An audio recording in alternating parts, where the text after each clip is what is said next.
You can see the robot we are going to build on the bottom right of the picture on the front of the Fusion's box. Let us open the box and check out our kit contents.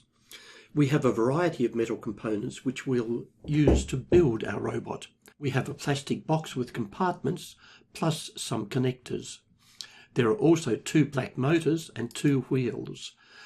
Be very careful when unpacking these wheels, as the pack contains tiny screws which can easily be lost if dropped, and the wheels will be just about useless if you lost these screws. I've taken the connectors out of their plastic bags and placed them in the plastic box as shown, but you can use any arrangement of these connectors that you like. Another bag contains a battery clamp on the left, a unidirectional ball in the middle, and components that will be used in association with a touch sensor on our finished robot. Again, be very careful with the tiny grub screw. Mine rolled onto the floor twice when I was filming, but fortunately I did not lose it. This plastic bag contains a battery and an electrical plug for a charger for your battery. The plug shown is suitable for the power supply in Tasmania. If you're in another country such as the United States or the United Kingdom, your kit will contain a different plug that will suit your local electricity supply regulation. There is a touch sensor.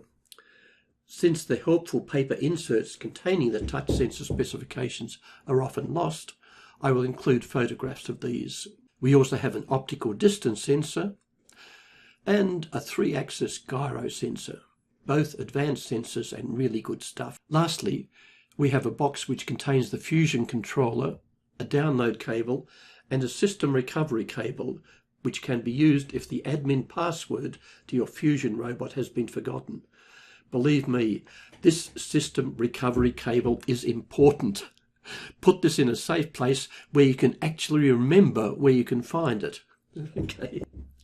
You can see the Fusion controller's model number here, and a variety of different connector ports which can be used to connect your Fusion robot to sensors, to motors, and so on. You don't have to worry about this just now. How to use them will be covered later on in this course.